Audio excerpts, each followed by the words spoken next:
Hi everybody, it's Sarah and it's Fabulous Friday, and I hope that everybody had an excellent week. All you wonderful, lovely people deserve it. And I know I'm pretty stoked to be celebrating the end of the week. It means the end of exams for me. And also the end of this degree, which is pretty exciting. I didn't think I'd get to see that point last year, so definitely something I'm stoked to be celebrating.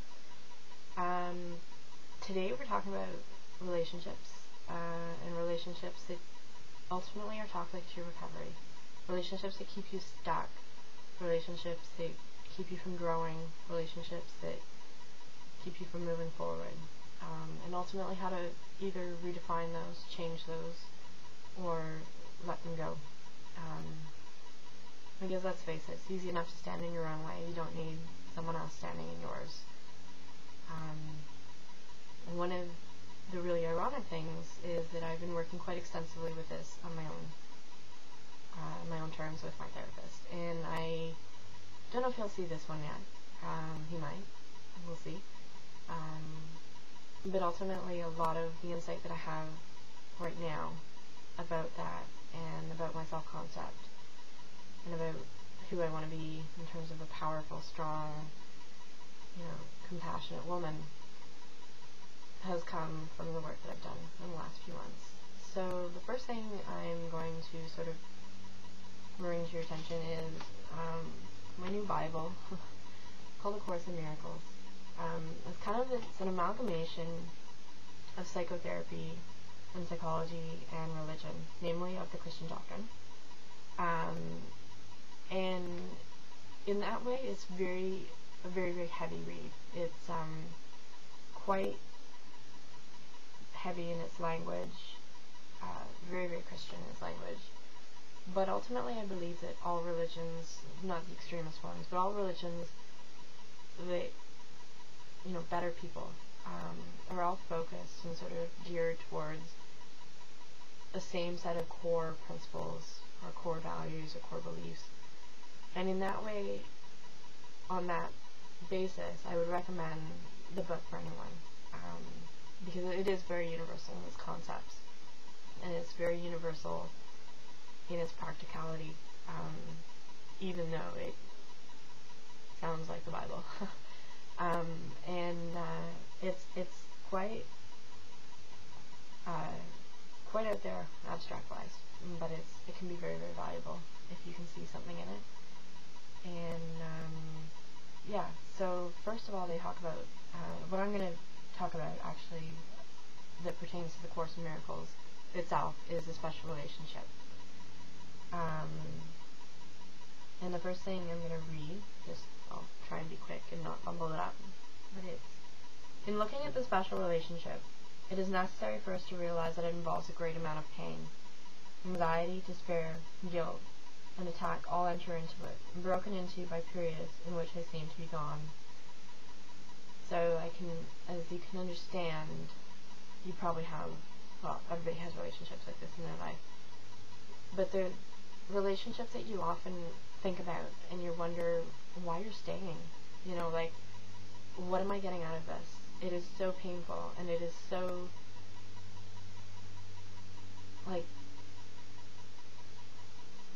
such an emotional sellout that you wonder what you're getting from it. All these must be understood for what they are. Whatever form they take, they are always an attack on the self, or you, to make the other guilty. I have spoken of this before, but there are some aspects of what is really being attempted that have not been touched upon. The special love relationship is the ego's most boasted gift, and one in which the most appeal to those unwilling relinquish guilt. The dynamics of the ego are clearest here, for counting on the attraction of this offering, the fantasies that center around it are often quite overt. Here they usually are judged to be acceptable, or even natural. No one ever considers it bizarre to love and hate together. Even those who believe that hate is sin merely feel guilty, but do not correct it. And I think that's sort of one of the keys that's pretty important to consider. I know that my most fulfilling relationships, it's not a toss-up whether it's good or bad. It's always a good relationship for me. yes, it's not perfect. That's not what I'm looking for, but every single thing that the other person does for me, with me, is done of a pure, genuine, good intention. And I think that that's something that special relationships don't have. They have a hidden agenda. They have sort of an ulterior motive, and I'll get into that a little bit later. But they're stuck in the past, and they reenact past sort of traumas or past relationships or past conflicts that don't really exist in your life because it's not a part of you. It never was. So that's basically how I kind of looked at it. Was it the relationships that are truly really good for me? Yeah, we might have some shared past, but everything that is given to me in the here and now for my future. It has nothing to do with the past. All my past mistakes have been forgiven. All my past, fumbles have been corrected. But everything that I get from the relationship is genuine, it's true, and there's no strings attached to it, and it's a gift, but it doesn't feel like you're unwrapping a bomb. I don't know if anybody can relate to that, but it's what you get. Like, what you see is what you get, and it's that sort of that level of genuine honesty that past relationships don't have, or special relationships don't have. And those are the relationships that I need to let go of most, is the ones that don't have the same level of integrity as the ones that build me up. Where was I?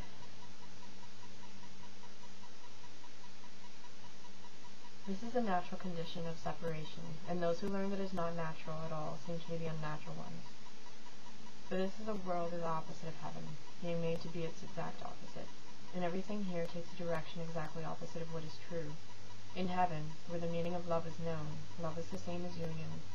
Here, where the illusion of love is accepted, in love's place, love is perceived as separation and exclusion.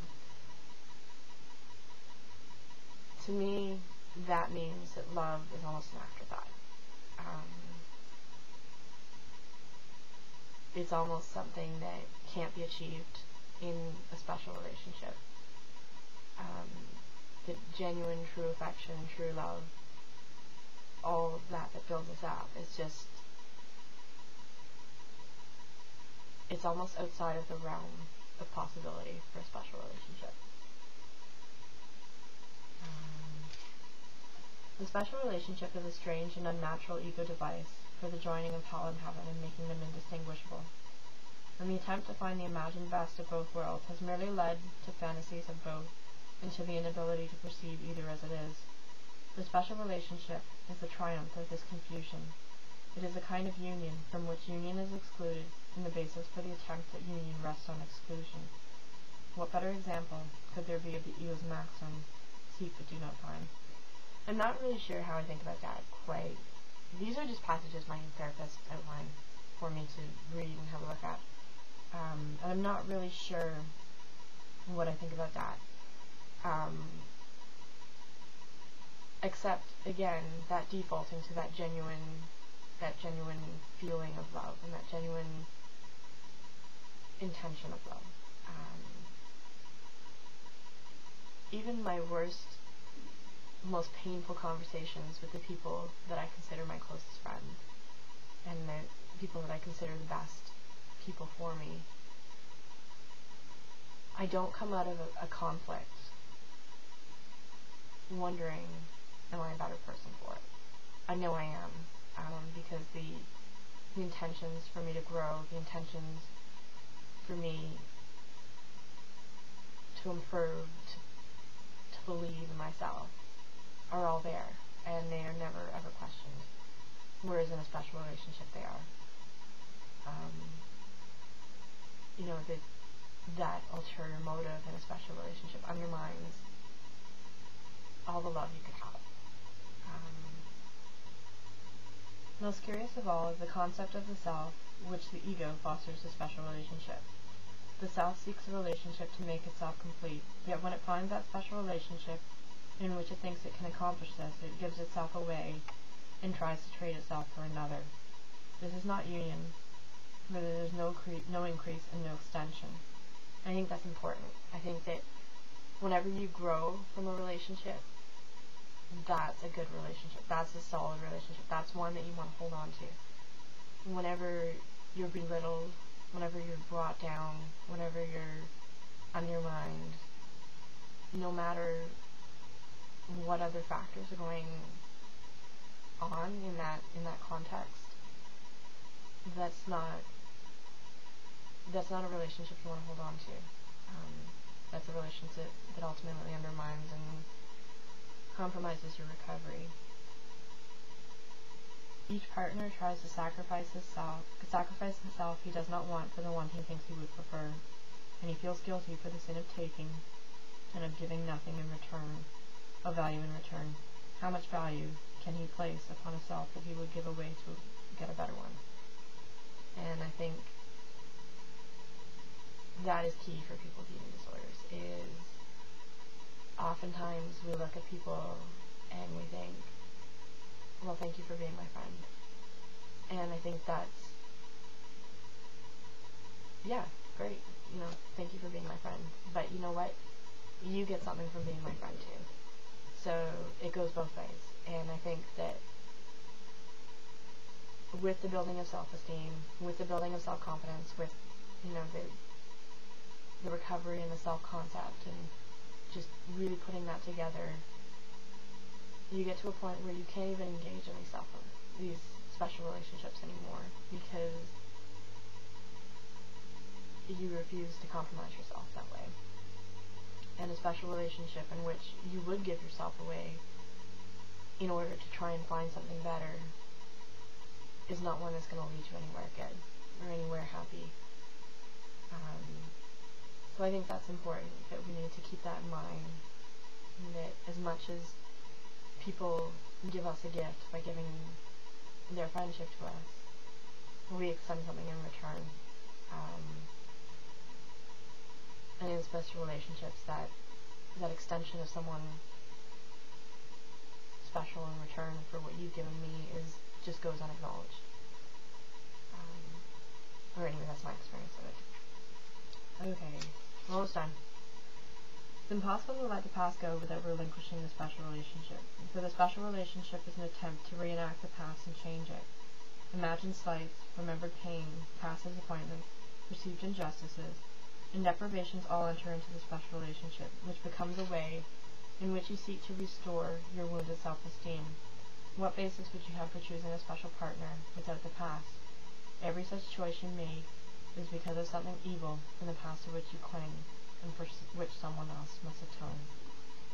So, that, I think, is probably one of the distinguishing features, is that a special relationship is one which you're always trying to get something right. Something has gone wrong, some kind of trauma, some kind of misunderstanding, some kind of conflict has gone on, and you're trying to make it right. You're trying to do it like do-overs over and over and over again, but you never do. And relationships that are based in the past don't work. We don't live in the past. We live in the here and the now in anticipation for the future. And if relationships can't support you in the here and now and for the future, they are probably not good relationships.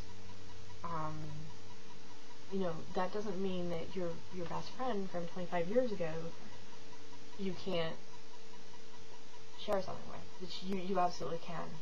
But if you're trying to make something right through another relationship with someone else who's not even related to it, that's probably not going to work for you. Those special relationships, definitely ones that you need to let go. So ones that are rooted in the past, ones where the expectations are in the past, where the past gets reenacted, where they hurt, where they aren't genuine, where just everything I've just said, those relationships, if at all possible, get rid of them. They don't work. I'm just seeing that, and I'm hoping you can learn it a lot faster than I can. But it's important to remember that, again, also, not all relationships are meant to be forever. And that's where one of my favorite quotes comes in. And it goes, some people come into our lives and quickly go. Some stay for a while and leave footprints on our hearts, and we are never ever the same. So that is pretty something to remember. Not all relationships are forever, but that doesn't mean that they're not meaningless. The relationships that I've had in my life have made me who I am today, and I'm starting to get to the point where I like that girl. And it's really, really important that you acknowledge the importance of those relationships, but that you let them go as well. Because not every, your relationship with your grade 1 teacher might have been absolutely defining in the way that you relate to adults, and the way that you, on and on and on. You can look into many psychological aspects of it. But who keeps in touch with their grade 1 teacher? And you're not supposed to. It's very, very strange to do that. It's the same with things like your mother or your father. Yeah, you are supposed to have a lifelong relationship with them, but does it have to be the same relationship? No. The bottom line is that my parents didn't do that great a job at parenting, and there's an expiry date on that. I'm not a child anymore. I don't need parenting, and the parenting that I do need, I can give myself. So that's something that has to change for me. I have to redefine those relationships and decide how I want them to unfold for my future, because living in the past isn't doing me any good. So yeah, that's my take on relationships and letting go. A lot easier said than done. Make sure you identify the relationships you need gone, and then figure out from there how to change them, how to redefine them, or how to let them go. Goodbye is not always a loss. Goodbye can sometimes be thank you. Okay, take care. Bye.